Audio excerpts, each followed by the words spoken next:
लिखो मत, समझ लो। नेशनल पंचायती राज डे कब मनाया जाता है? 24 अप्रैल को मनाया जाता है। क्यों मनाया जाता है? बोलते जाओ यार।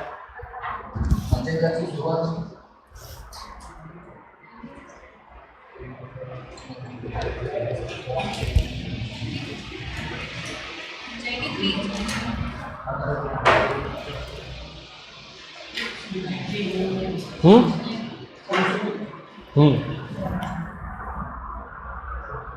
73rd अमेंडमेंट जो हुआ था 1992 में और जो लागू हुआ 3 में, ठीक है। तो हुआ ये कि इस संशोधन से पूरे देश में लागू हो गया कि पंचायतें होंगी कितनी स्तरीय? त्रिस्तरीय। आंध्र प्रदेश में जैसे क्या थी, 2 स्तरीय थी, ये थी वो थी। सबसे पहले राजस्थान में आ गई थी, क्या नाम था उस जगह का? नागौर में।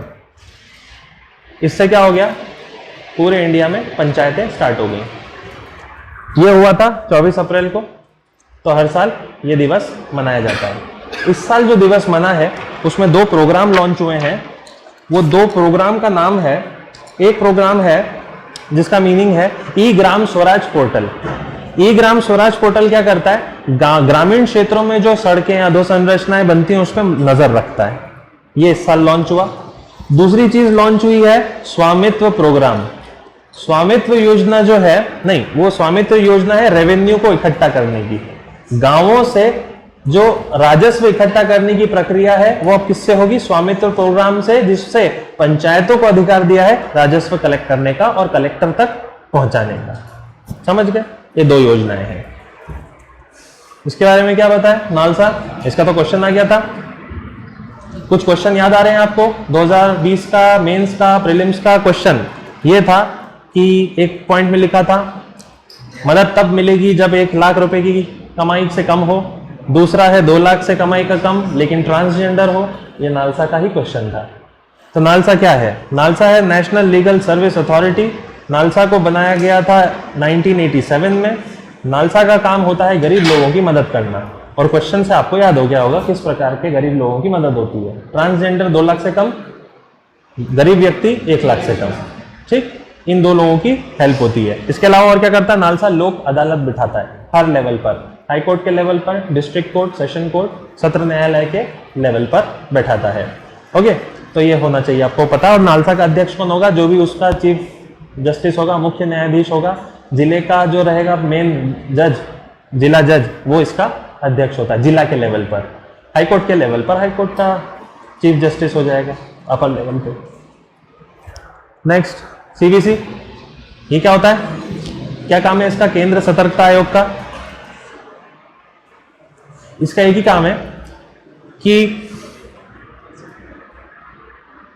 इसका काम है केंद्र सरकार जो होती है वो भ्रष्टाचार ना करे, सेंट्रल गवर्नमेंट के अंदर भ्रष्टाचार ना हो, इसलिए सीबीसी बनाया। सीबीसी बनाया था 1960 के दशक में।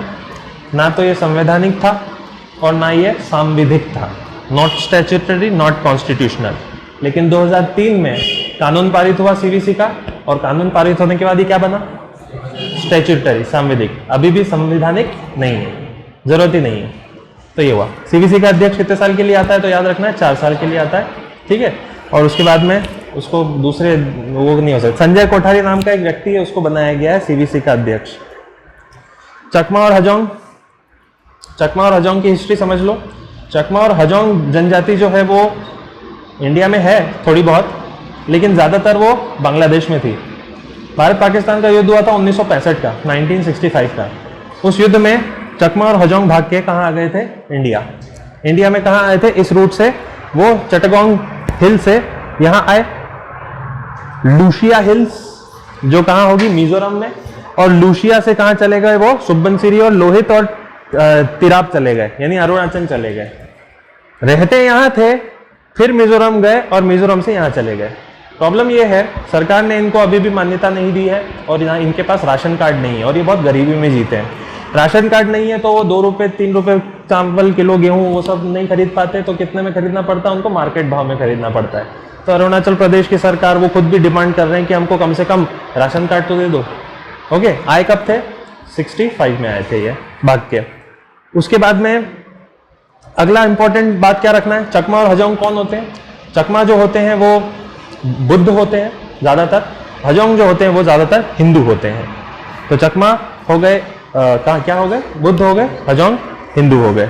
रहते कहाँ है? अरुणाचल प्रदेश में। कहाँ से आए? मिजोरम से। मिजोरम में कहाँ से आए? चटगांव से आए, जो बांग्लादेश में। Right to minority establishment and education education institutions,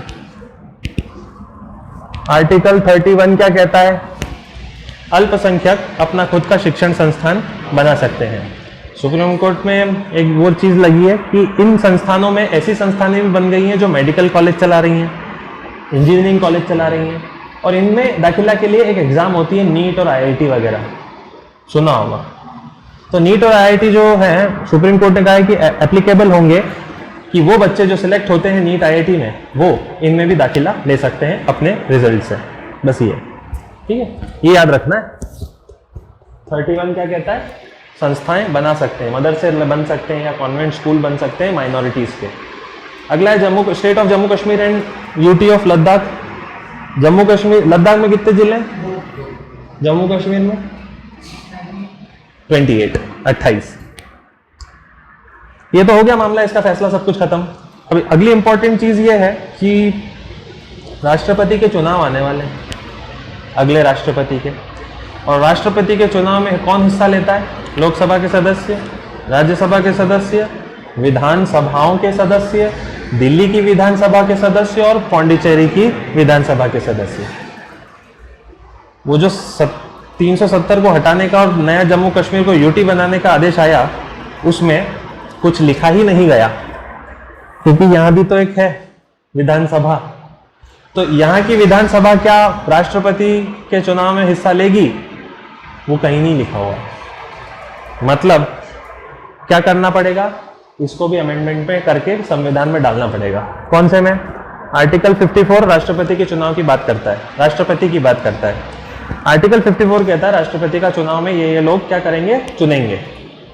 सबके नाम है, लोकसभा, राज्यसभा, सारे राज्यों की विधानसभा, दिल्ली और पौंडीचेरी की विधानसभा। किसका नाम नहीं है? केवल जम्मू कश्मीर की विधानसभा का नाम नहीं है।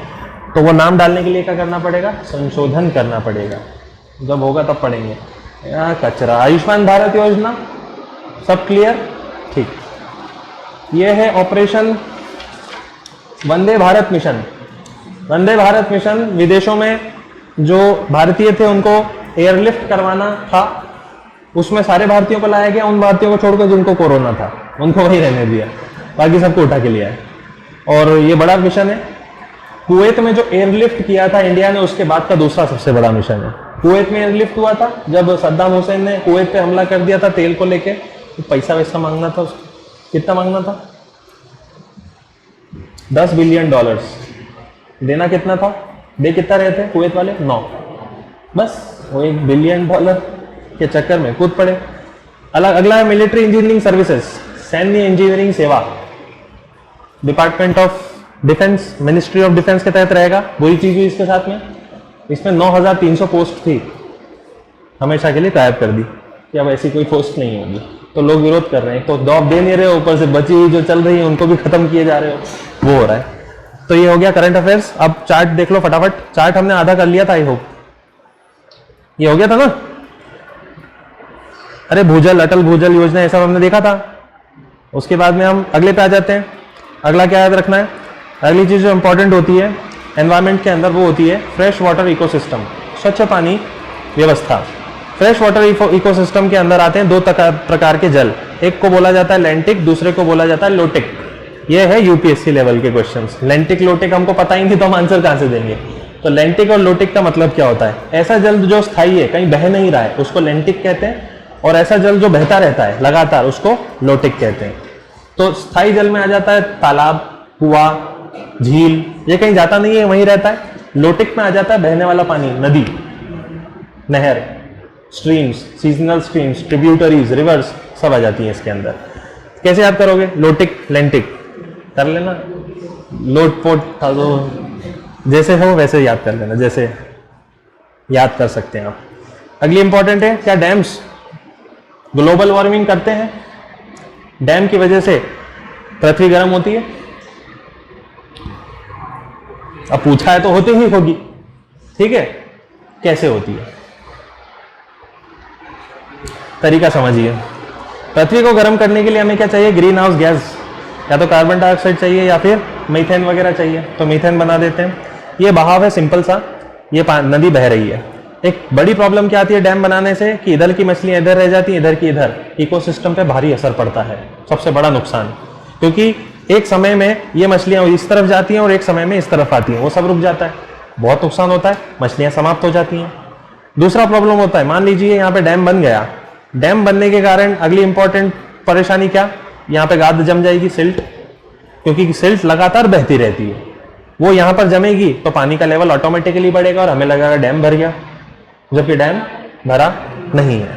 नीचे मिट्टी ज्यादा हो गई है क्योंकि मिट्टी को जाने का रास्ता डैम ने रोक लिया है। उसके बाद में ऊपर जितने भी डेड बॉडीज होंगी वो सब खिसकते यहीं इकट्ठी होंगी। डैम के कोने पर ही सबसे ज्यादा गंदगी होती है। जब डैम सूखता है ना तो पूरा गंदगी दिखती है पूरी, तो ये सड़ेंगी, मीथेन बनेगी, मीथेन हवा में चली जाएगी, ग्रीन हाउस गैस इफेक्ट होगा, पृथ्वी गर्म हो जाएगी।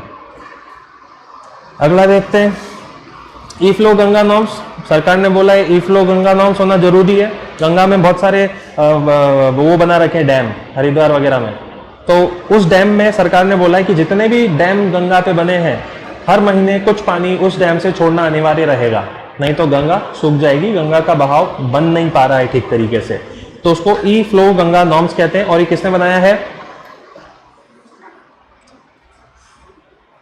सेंट्रल वाटर कमीशन का डेटा है ये बनाया है एनएमजीसी ने।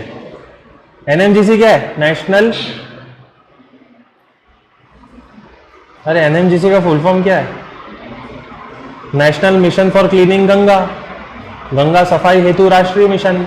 इन्होंने ये ई फ्लो नॉर्म्स बनाए हैं, इनके हिसाब से चलना पड़ता है, कानूनी रूप दिया हुआ है। अगला इंपॉर्टेंट टॉपिक है बायो रेमेडिएशन और बायो माइनिंग। ये क्या होता है? जो भी होता है पहले ये समझ लो, मिट्टी में से जब आपको कोई तत्व निकालना है, जहरीला हो या कोई धातु हो, तो बायो रेमेडिएशन या बायो माइनिंग कर सकते हो। अब एक एक को समझते हैं। बायो रेमेडिएशन का मतलब होता है, बायो रेमेडिएशन दो टाइप के होते हैं। सबसे पहले वो समझ लीजिए, इन सीतु और एक्स सीतु। इन सीतु एक्स सीतु क्या होता है ये आपको पता है। इन सीतु यानी वहीं पे ठीक कर दिया जाएगा जहां मिट्टी है, एक्स सीतु यानी मिट्टी को ले जाएंगे और ठीक करेंगे। ठीक कैसे करते हैं? इन सीतु में ऐसे पाइप खोद देते हैं और उसमें बैक्टीरिया डाल देते हैं। बैक्टीरिया वो होते हैं जो आसपास के कंटामिनेशन, जहर को खा के नष्ट कर देते हैं, और बैक्टीरिया को जिंदा रहने के लिए हवा चाहिए तो हवा भी उनको दी जाती है, तो आसपास की मिट्टी सही हो जाती है। ये इन सीतु है। एक्स सीतु में भी सेम होगा, बस मिट्टी को कहीं पे ले जाएंगे और वही का वही ट्रीटमेंट करेंगे। इसके बाद आता है बायो माइनिंग। बायो माइनिंग बहुत ही इजी सी चीज होती है। बायो माइनिंग का मतलब होता है किसी भी पदार्थ में से काम की चीज को निकालना। जैसे कि मान लो ये सीवेज है, ये गंदगी है, इस गंदगी में बहुत सारा निकल है, तो निकल बर्बाद नहीं कर सकते, निकल को निकालना पड़ेगा। निकल को बोलना है निकल, तो निकल को कैसे निकालेंगे? यहाँ पर एक बैक्टीरिया है जो क्या करता है, सिर्फ और सिर्फ निकल को सोख लेता है और बाकी का कचरा साइड में कर देता है। तो इस फिर बैक्टीरिया को इकट्ठा करके अलग से निकल निकाला जा सकता है, ठीक है। तो इसको बायो माइनिंग कहते हैं। और बायो माइनिंग का पहला प्रकार होता है बायो लिंचिंग, बायो लीचिंग। दूसरा प्रकार होता है बायो ऑक्सीडेशन। ये ठीक उल्टा होता है। यहाँ पर बैक्टीरिया ने निकल ले लिया, यहाँ पे बैक्टीरिया निकल नहीं लेंगे, जो कचरा होगा उसको सोख लेंगे, तो बच जाएगा क्या बाहर? निकल। बायो ऑक्सीडेशन बोलेंगे इसको। तीन चीजों में डेफिनेशन पता होना चाहिए, कंबशन, गैसिफिकेशन और पायरोलिसिस। क्या होता है? जब पूर्ण हवा में कोई चीज जलती है, खुले में जब कोई चीज जलती है उसे क्या कहते हैं हम? कंबशन। जब कम हवा में कोई चीज जलती है तो उसे हम क्या कहते हैं? गैसिफिकेशन। जो किसके साथ होता है? बायोचार बनाने में होता है गैसिफिकेशन। कम ऑक्सीजन की मात्रा में किसी को जलाना गैसिफिकेशन कहा जाता है। और बिना किसी हवा में सिर्फ और सिर्फ बिजली के सहारे किसी को जब जलाया जाता है उसको क्या कहते हैं? पायरोलिसिस। पायरोलिसिस यानी कोई वायु नहीं, केवल बिजली से जलाना। गैसिफिकेशन यानी थोड़ी सी हवा में जलाना। कंबशन यानी खुले में जलाना। सब में टेम्परेचर अलग अलग होगा। कंबशन में बहुत ज्यादा होगा क्योंकि खूब ऑक्सीजन मिल रही है, इसमें कम, इसमें कम, ठीक है। बाकी आपको पढ़ना खुद है। Plastic pollution. Single use plastic यानी एक बार इस्तेमाल करने वाला प्लास्टिक बैन करने वाला पहला राज्य कौन है? महाराष्ट्र। ये याद रखिएगा। मल्टीलेयर प्लास्टिक क्या होता है आपको पता होना चाहिए, इसमें कुछ ऐसा कुछ विशेष नहीं है। आजकल जो प्लास्टिक है वो मल्टी लेयर आने लगे हैं, यानी कि बाहर की सतह ऐसी होनी चाहिए जो कटे फटे ना, अंदर की सतह ऐसी होनी चाहिए जो खराब ना करे खाने को। तो बाहर की सतह अंदर की सतह अलग अलग होती है, इसको मल्टी लेयर बोलते हैं। एक्सटेंडेड प्रोड्यूसर रिस्पॉन्सिबिलिटी क्या होती है, इसको समझने के लिए नीचे देखना पड़ेगा। ई वेस्ट, ई वेस्ट को समझने के लिए समझिए, ई वेस्ट प्रकृति के लिए बड़ा घातक होता है। ये लास्ट ऑप्शन है, लास्ट टॉपिक है। मान लीजिए आपने सैमसंग का मोबाइल खरीदा सैमसंग की शॉप से और बदले में आपने पैसे दे दिए, आप घर आ गए और उसके बाद मोबाइल खराब हुआ, आपने कचरे में फेंक दिया 5-10 साल बाद। अब सरकार बोल रही है कि इससे कचरा बहुत इकट्ठा हो रहा है, हम मैनेज नहीं कर पा रहे हैं, तो interest bearing deposit refund scheme करना स्टार्ट कर दिया है। Interest bearing deposit refund scheme का मतलब है व्यक्ति मोबाइल खरीदेगा, सैमसंग के यहाँ जाएगा, कोई से भी मोबाइल के यहाँ जाएगा, पैसे देगा और उसके अलावा एक्स्ट्रा पैसे और देगा। एक्स्ट्रा पैसे और देने का मकसद यह रहेगा कि जब भी उसका मोबाइल खराब होगा तो वो फेंके ना, उसी कंपनी को जाके वापस बेच दे, तो उसे जो एक्स्ट्रा पैसे दिए गए वो पैसे और उस पर ब्याज मिलेगा। ऐसा एक स्कीम चालू हो रही है, ठीक है। उसके अलावा और क्या, प्रोड्यूसर रिस्पॉन्सिबिलिटी ऑर्गेनाइजेशन है इस काम के लिए, और ये पिछले साल का एक क्वेश्चन आया था, हमने देख रखा है 2013 का क्वेश्चन है, ठीक है। इनमें से कौन सा ई वेस्ट में नहीं आता है, तो प्लूटोनियम नहीं आता, वो रेडियो एक्टिव सब्सटेंस होता है, क्योंकि रेडियो एक्टिव चीज़ों को आप यंत्र बनाने में इस्तेमाल नहीं कर सकते, रेडियो एक्टिविटी आपके शरीर में फैल जाएगी। एक को बाहर करो, सारा आंसर मिल जाएगा, ठीक है। घर जाके इसको रिवाइज करना, कल 5 बजे से शुरू करते हैं, ठीक।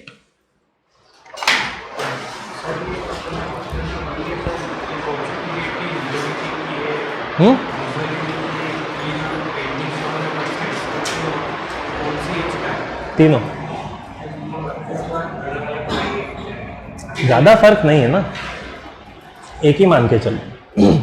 आप ये मान के चलो ये पाषाण युग के हैं बस, प्री हिस्टोरिक है, इतिहास बनने से पहले की पेंटिंग्स है, तो इनको हम डिफाइन नहीं कर सकते कुछ जगह पे, और जहां जहां डिफाइन हो रहा है मैं बताता जाऊंगा।